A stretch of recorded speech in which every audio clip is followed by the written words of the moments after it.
اعوذ باللہ من الشیطان الرجیم بسم اللہ الرحمن الرحیم یا معشر الجن والانس الم یاتکم رسل منکم یقصون علیکم آیاتی وینذرونکم لقاء یومکم ھذا قالوا شہدنا علی انفسنا وغرتهم الحیاۃ الدنیا وشہدوا علی انفسہم انہم کانوا کافرین۔ کہا جائے گا اس دن، یہ گویا کہ یہاں محذوف ہے، اے جنوں اور انسانوں کی جماعت ہو، کیا تمہارے پاس نہیں آ گئے تھے رسول تم ہی میں سے؟ اب چونکہ دونوں کو جمع کر کے کہا جا رہا ہے تو جو انسانوں میں سے رسول ہیں گویا کہ وہی جنات کے لیے بھی رسول ہیں۔ یقصون علیکم آیاتی، جو سناتے تھے تمہیں میری آیات، وینذرونکم لقاء یومکم ھذا، اور تمہیں خبردار کرتے تھے، باخبر کرتے تھے آج کے اس دن کی ملاقات کے بارے میں۔ قالوا شہدنا علی انفسنا، وہ کہیں گے کہ ہم خود گواہ ہیں اپنی جانوں پر، اور علی، ہم اپنی جانوں کے خلاف خود گواہ ہیں، حاضر ہیں۔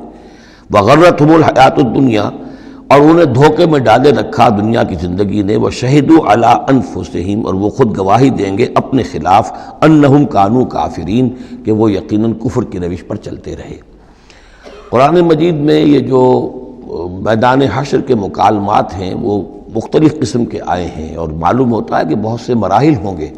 کسی مرحلے میں کچھ لوگ ہوں گے جو صاف انکار بھی کریں گے، ہم پڑھ چکے ہیں، وہ کہیں گے فَلَمْ تَكُنْ فِتْنَتُهُمْ إِلَّا أَنْ قَالُوا، اس وقت کوئی چال نہیں رہے گی کہ مَا كُنَّا مُشْرِكِينَ، ہم تو مشرک نہیں تھے۔ تو یہ مختلف مواقع ہیں، مختلف گروہ ہیں، مختلف جماعتیں ہیں، اس لیے ان میں یہ نہیں سمجھنا چاہیے کہ کوئی تضاد ہے، بلکہ یہ کہ یہ مختلف مواقع پر مختلف لوگوں کی طرف سے جو بات ہوگی اس کو بیان کیا گیا ہے۔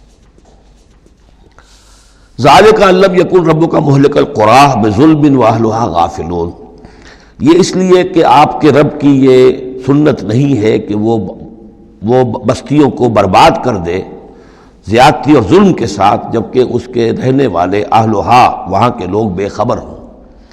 اس سے مراد یہ ہے کہ جب بھی رسولوں کو بھیجا گیا اور انہوں نے قوموں کو خبردار کر دیا، انذار اور تذکیر اور تبشیر کا حق ادا کر دیا، پھر اللہ کا عذاب آتا تھا۔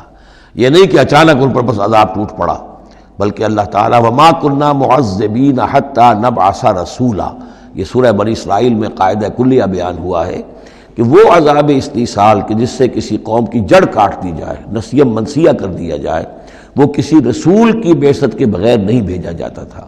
رسول کو بھیج دیتے تھے، وہ حق کا حق ہونا، باطل کا باطل ہونا بالکل وہ برہن کر دیتا تھا، پھر بھی جو لوگ اڑے رہتے تھے تو پھر ان کو نسیم منسیہ کیا جاتا تھا۔ وَلِكُلٍّ دَرَجَاتٌ مِّمَّا عَمِلُوا، اور ہر ایک کے لیے درجات ہیں، مقامات اور مراتب ہیں ان کے عمل کے اعتبار سے۔ ظاہر بات ہے کہ نیکوکار بھی سب ایک جیسے نہیں اور بدکار بھی سب ایک جیسے نہیں۔ وَمَا رَبُّكَ بِغَافِلٍ عَمَّا يَعْمَلُونَ، اور آپ کا رب بے خبر نہیں ہے، غافل نہیں ہے اس سے کہ جو یہ کر رہے ہیں۔ وَرَبُّكَ الْغَنِيُّ ذُو الرَّحْمَةِ، اور آپ کا رب تو غنی ہے، اسے کسی کو عذاب دے کر کوئی اس کو فائدہ نہیں، اور کسی کی بندگی سے اور اطاعت سے اس کا کوئی رکا ہوا کام نہیں ہے کہ جو بن جائے گا، وہ تو غنی ہے، ذو الرحمہ، رحمت واجہ ہے۔ ان یشاء یذھبکم، اور اس کی شان یہ ہے کہ وہ چاہے تو تم سب کو لے جائے، ختم کر دے۔ ویستخلف من بعدکم ما یشاء، اور تمہارے بعد جن کو چاہے وہ لے آئے، ایک نئی مخلوق لے آئے، ایک نئی سپیشیز لے آئے، ایک نئی نسل آدم پیدا کرتے۔ اللہ کا اختیار مطلق ہے۔ کما انشاکم من ذریۃ قوم آخرین، جیسے کہ تمہیں اٹھایا ہے کسی اور قوم کی نسل میں سے۔ قوم عاد تھی عرب میں بڑی زبردست، لیکن جب اس کو تباہ و برباد کر دیا گیا تو انہی میں سے جو لوگ چند ساتھی اہل ایمان تھے حضرت ہود کے، وہی لوگ وہاں سے ہجرت کر کے چلے گئے، اور ان کے ذریعے سے پھر سمود کی قوم جو ہے وہ انہی کے ذریعے سے وجود میں آئی۔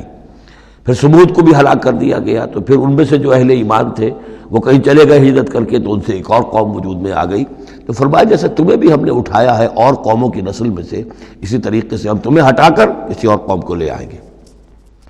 انما توعدون لآت، جس چیز کا تم سے وعدہ کیا جا رہا ہے یا دھمکی دی جا رہی ہے وہ آ کر رہے گی۔ وما انتم بمعجزین، اور تم عاجز کر دینے والے نہیں ہو، اللہ کو عاجز نہیں کر سکتے، اللہ کے یہ وعدے پورے ہو کر رہیں گے۔ قل یا قوم اعملوا علی مکانتکم انی عامل، اب یہ ہے چیلنجنگ انداز، کہہ دیجئے اے میری قوم کے لوگوں، کر لو جو کچھ کر سکتے ہو اپنی جگہ پر، میں بھی کر رہا ہوں جو میرے بس میں ہے۔ یعنی تم نے اب 12 برس گزر گئے مجھے دعوت دیتے ہوئے، تم نے ایڑی چوٹی کا زور لگا لیا، مجھے ستایا، 3 سال تک تو مجھے شیب بنی ہاشم میں محصور رکھا ہے، جو بھی سختیاں مجھ پر آئی ہیں میرے ساتھیوں پر آئی ہیں، میرے ساتھیوں کو تم نے ذبح کر دیا، میرے ساتھی کتنے ہیں کہ جو گھر بار چھوڑ کر چلے گئے اور مجبور ہو گئے کہ حبشہ کی طرف ہجرت کریں، تم نے جو کچھ کر لیا اور جو کر سکتے ہو کر لو۔ قل یا قوم اعملوا علی مکانتکم انی عامل، مجھے جو کرنا ہے وہ میں کر رہا ہوں، جو میرا فرض منصبی ہے وہ مجھے ادا کرنا ہے۔ فسوف تعلمون من تکون له عاقبۃ الدار، تو ان قریب تمہیں معلوم ہو جائے گا کہ کس کے لیے ہے وہ عاقبت والا گھر، کس کے لیے کامیابی ہے، کس کے لیے جنت و راح و ریحان ہے، اور کس کے لیے وہاں پر دوزخ ہے اور اللہ کا عذاب ہے۔ انہ لا یفلح الظالمون، یقیناً ظالم فلاح نہیں پائیں گے۔ صدق اللہ العظیم۔